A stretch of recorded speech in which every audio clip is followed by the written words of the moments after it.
வணக்கம் நண்பர்களே. இன்னைக்கு நம்ம ஊரில் இருந்து கிளம்பி பேச்சிப்பாறை போகணுன்னு முடிவு பண்ணி அப்படியே ஊரில் இருந்து கிளம்பியாச்சு. ஏன்னா மழைக்கு பிறகு பேச்சிப்பாறைன்னு நிரம்பி மறுகால் திறந்து விட்ருக்கதா கேள்விப்பட்டு நாம் அதை பார்க்கறதுக்கு போகிறோம். வழி நெடுக வந்து ரப்பர் தோட்டங்கள்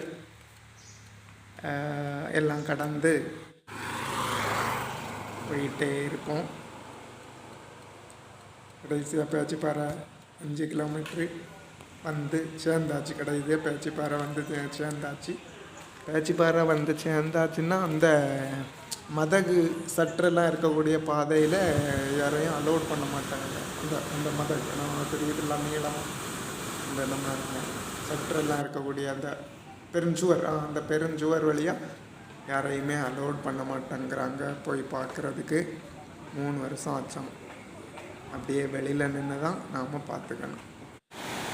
சமீப நாட்களாக பெய்த மழையின் காரணமாக பேச்சிப்பாறை அணை மறுகால் திறந்து விட்டுருக்காங்க நண்பர்களே. இதை பார்க்குறதுக்கு தான் நாம் வந்தோம். இன்னைக்கு பேச்சிப்பாறை அணை முழு கொள்ளளவை எட்டியதால் வந்து மறுகால் திறந்து விட்டுருக்காங்க.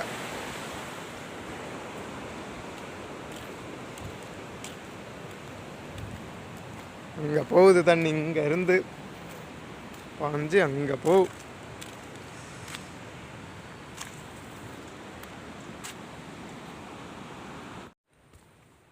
பேச்சிப்பாறை அணை ஃபுல்லாக நிரம்பியிருக்கு மக்களே.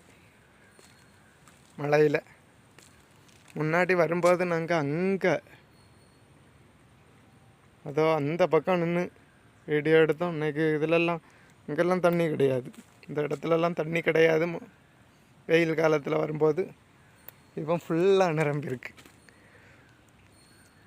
ஆனால் ஃபுல்லாக இருக்குது.